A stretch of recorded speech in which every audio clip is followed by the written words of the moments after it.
Welcome back to Coffee and Conversation.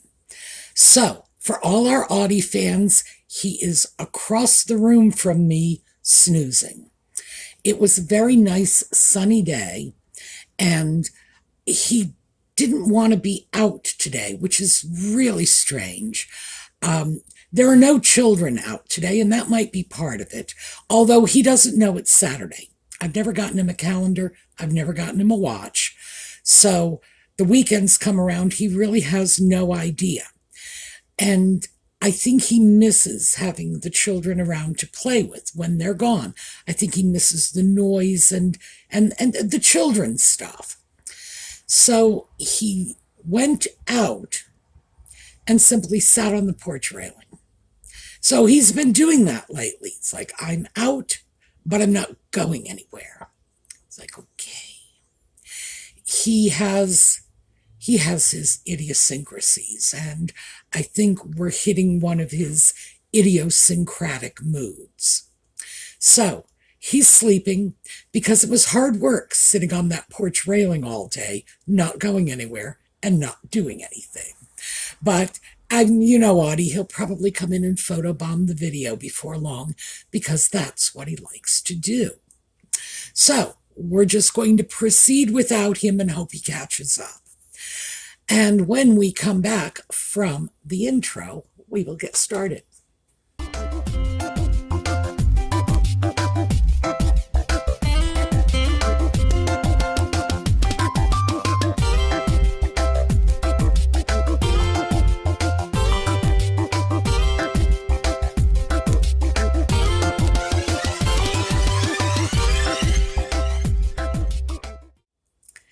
So let's begin with a little bit of an update from yesterday and the shed. I have no update. I think my neighbors have gone away for the weekend because they weren't home yesterday evening when I went over. And no lights were on. It's like they were not home. And then this morning, well, all day today, really, because I'm filming this rather late on Saturday. I think it's like 7 o'clock. And they haven't been home all day. So I think they've probably simply taken advantage of the nice weekend and gone off somewhere and done something. So I have no updates on that at all. What I have been doing, since obviously things are not moving as quickly as I initially anticipated, I have been going online looking up different kinds of fence panels, assuming they will let me slap a fence panel up there. And I'd like to at least have the decision made already so that I can go immediately if they say okay, because it's a hazard. There's no question about it.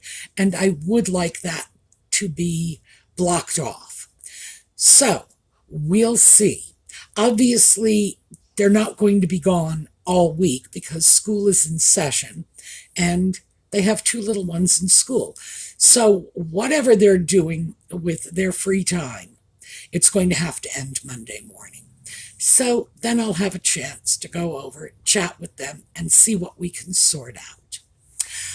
Another little bit of news that and this is just me distracting myself. I was going to mention this yesterday. Different glasses. So let me explain this. These are new glasses, but they're not really new glasses. These are exactly the same glasses I've had for the last 18 months. But these are not the ones I use when I do videos because these have transition lenses, the photochromic lenses. They darken in the sunlight. And doing videos, well, anything could happen. I prefer to do my videos in bright sunlight. One of the reasons I'm doing this late in the day is to avoid the bright sunlight, because a little burst of sunlight comes in through the window and suddenly my glasses are darkening up. And that is distracting and disorienting for you when you're watching a video and suddenly this is happening. So I keep my transition glasses for when I am outdoors. And then I have another kind of glasses, and you've seen them. Those are the ones I use when I do my videos. And they have a non-glare coating so that when the little ring light is going on, I don't have to worry that it will be reflecting back through my glasses. And years ago, when I first started doing these videos, that was actually a problem. I never anticipated that it would be, but yes, my glasses were picking up all kinds of lights and reflecting them back, which again, annoying, distracting. But the reason I'm wearing these now is because I changed my prescription. Let's see, it was last Tuesday, I went in to see my optometrist, got my prescriptions, and I don't get my glasses from my optometrist's office. I buy them online. In fact, I did a video about this. I strongly recommend this to absolutely everyone. That if you are a wearer of glasses, get the prescription from your optometrist, your ophthalmologist, whoever does your vision care. Opticians are another one. Yeah, there are a lot of people who can properly write you out the prescription you need, and then just go online. Because I got 2 pair of glasses. These are my distance glasses because they're the ones for out in the world. And my other prescription, which is my reading glasses. Reading, it's kind of a joke, but they're my close-up prescription. Those are the ones with the non-glare coating that I use when I do videos. But I had to get both prescriptions changed. And these came in lightning fast. Well, I had these by Friday, and I had gone in to see the doctor on Tuesday. So, like I say, same frames, everything about the 2 pair of glasses is the same because I like what I have. But in this case, these are the ones that came in. I tried them on, decided that despite the fact that the prescription change was not all that much, it made such a big difference to me. And it's like, oh my goodness, there is so much more I can not see. So I wouldn't take them off. So I will be wearing these until that new pair come in. And when that happens, then of course, these will be back to being outdoor only. The new ones will be for videos and working on the computer and whatever, that sort of, they'll be my indoor glasses. And I'm sure some of you are saying, oh, for heaven's sake, Sue, go off and get bifocals. I tried bifocals and I can't function in them. I'm literally a danger to myself in bifocals because I just can't work out the transition from the upper lenses to the lower lenses. And I was walking into things, falling down. It was just not worth it. But again, like I say, with the transitions lenses here, these photochromic lenses, they wouldn't be suitable for use indoors or making videos in any case. And I absolutely need them when I'm out in the world. So no, I'm always going to have 2 pair of glasses, sometimes 3. So it's just sort of the curse of my life. However, my glasses include, now this is 2 pair, and I have exactly the frames I want because, like I said, this is what I used to have. This is what I had last week. Just new prescription, exciting. $177.70, which includes my lenses, which are just these massive, well, hold on a second. I don't have to take these off to show you my lenses because I've always got another pair sitting around. All right, let's see if I can show you. This is the bad one. And this is a special polycarbonate lens that they say is only 10% as thick as it would be if it were glass. So there you go. So these are my like crazy thick lenses and my special coatings and my transition lenses and la la la la la. And still, two pair, $177.70, including shipping. And these I got in 3 days. So I would wholeheartedly recommend that to anyone because I know how expensive glasses are when you go into a store, you know, an optical store, or even places like Sears used to have optical centers in their stores. And I imagine there are plenty of other department stores that do also. But you go in there, you buy them, and I know what it costs. And it's utterly ridiculous. And medical insurance doesn't pay for this. They might give you some offset toward the cost of your glasses, but they are never going to pay the, well, $200 minimum you're looking at to go out and get a pair of glasses. And I'm getting 2 pair for less than that. And as I say, the transitions, these are name brand photochromic lenses. So it's transitions and the no glare and the this and that and whatever. So yeah, if you haven't considered it, please do. All you need is that prescription from your eye care medical professional. And and the pupillary distance. I know what mine is, but a lot of people simply don't know that number off the top of their heads. And your eye care professional might not add that to the prescription. Just make sure you get the pupillary distance. By the way, you can measure that yourself at home. They have little disposable rulers, and you can get them from the companies that you get your internet ordered glasses from, and you just measure the distance between your pupils. Mine is 69. So, but as I say, I know that doesn't change for me. So no matter what happens to my prescription, I never really need that number anymore. And I did a video, talked about how to fit your own glasses. And even if you're not comfortable making your own adjustments on your glasses, and I do mine all the time. It's not rocket science. If you're not comfortable doing it, you can always take your glasses to any local optician and just ask them to fit them for you.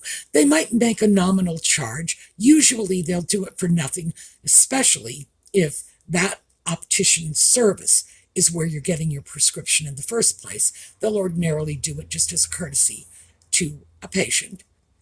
But yes, I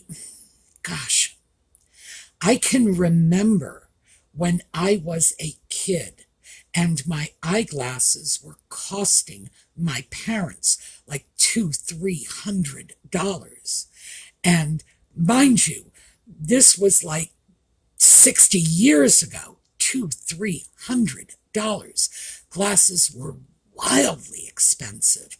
And I am delighted that they are coming down in price, mostly because back in the day when I had, my glasses as a small child, I knew plenty of kids who something would happen, their glasses would break, and their parents would have to wait a month to save up the money to get their glasses fixed. So the kids were without their glasses for that month, or they were like taped together with adhesive tape. And I have to say that as a result of that, I always walked away with the firm belief that the optical industry in the United States was engaging in some very serious price fixing and price gouging. And to do that for something that is a medical necessity, well, maybe it's not it's a necessity. It transcends medical necessity. Being able to see is not a luxury, and it shouldn't be. And being able to see should not be tied in to your ability to pay for glasses. So when I look back on it, oh yeah, the minute I figured out I could buy my glasses online, I jumped at it. And I recommend it to everyone because, like I say, you're never going to convince me that back in the 50s and the 60s and the 70s that they were not price gouging and price fixing. It wasn't until those eye care centers started cropping up in the late 70s and early 80s and gave them some real competition that the prices started to drop into the realm of reasonable. So I've told you what I paid for these glasses and the other ones that will be like that pair I just showed you. But I have also purchased glasses with my prescription, which, like I say, is a little dicey, and they usually give me some sort of extra charge for that, which you're not going to see because you're not blind, right? So even with my weird prescription, I have gotten glasses for as little as $30 a pair online. So these were more expensive because of those special la-di-da transition lenses. But the ones that I got that were sort of my replacement for this pair were $43. So, can't beat that. So, definitely consider it. There is no reason anybody should have to delay getting glasses because of the cost. You really can get great glasses online, and this is one of those, yeah, if I tell you I see something, you can blow me off. But if I tell you where to get glasses, oh yeah, pay attention.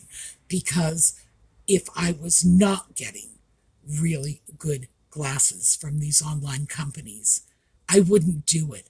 I couldn't do it because my glasses are not a luxury. They are the difference between functioning and not functioning. So there you go. Oh, by the way, these are from Zenni, Zenni, and I've also used iBuyDirect and a couple of others, but I would recommend Zenni and iBuyDirect. I'm doing most of my buying from Zenni these days because, like I say, give them the prescription on Tuesday and I'm holding the glasses in my hands on Friday. So there you go. That's sort of my explanation of the glasses plus public service announcement.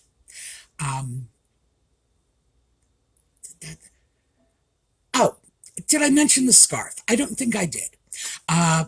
Different ways of tying scarves. This one is as simple as you please. It is just a bow. I happened to see this. I haven't done this in a long time. I did it a couple of times in years past, but I was scarf shopping because I need new yellow scarves, It's like, it's such a sacrifice, but I am wearing yellow for Catherine until she is all better and back out in society. So I have to go out and get more yellow scarves. Tragedy, but I'm willing to do it for Catherine. So I happened to see a scarf tied like this in one of the sales promotional pictures for scarves, and I just thought, yeah, we ought to do this, especially because I was planning to wear this scarf, which is very multicolored. This, by the way, I'm sorry to say this is an Amazon scarf that Amazon no longer carries. I love this. This was really cheap. It was like $13 or $14. It's something like 6 feet long. It's a beautiful little soft tissue silk, variegated colors. And I know they don't sell it anymore because I have gone back several times because I'd love to get some more. But yes, it's one of my cheap Amazon scarves. No fancy designer label, but hey, I think it's great. All right, so neighbors, eyeglasses, scarves. Now we're going to get into what I guess the core topic of the video was from yesterday's videos, and I got the comments today, of course, because it's still Saturday while I'm filming this. There you go. Yesterday's video, one of the comments was someone asking, well, she had mentioned that I've lived in a lot of different places and asking for a few stories. And I thought, yeah, I'll just start picking a place that I have lived and give you a few of my entertaining stories from, well, I hope they're entertaining. Lord knows they entertained the daylights out of me when they were happening. So let's start with Terre Haute, Indiana.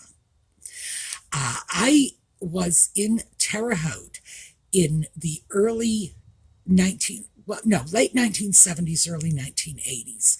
I was there for 3 years. I have always described that as 3 of the longest years of my life, because I was from big New England cities, and this was my first exposure to a small town. And it was out like in the Midwest. It's outside of Chicago, far off in the wrong direction. And I had trouble adjusting to that very, very different lifestyle. I didn't think I would. I thought I'd be fine. It's like, well, we'll go out there and it'll be just the same because it's outside of Chicago. Well, it was definitely different. I didn't get that until I got there. Arrived in Terre Haute and spent the night in a motel before we went out to our apartment the next day because the plane got in late. Turned on the news, and I'm watching the local news, and there was a moped accident, and they had 2 reporters from the local news station, a full camera crew, and 4 police cars because of a moped accident. So my first thought was, good Lord, what happened? Somebody must have been killed. There must have been cars involved. No. Guy on a moped drove up the street, drove into a mailbox with his moped, fell over, and got banged up. And this was interrupting the regularly scheduled television programming, with news reporters out there with microphones interviewing people, saying things like, well, I live in the area, but I didn't see it.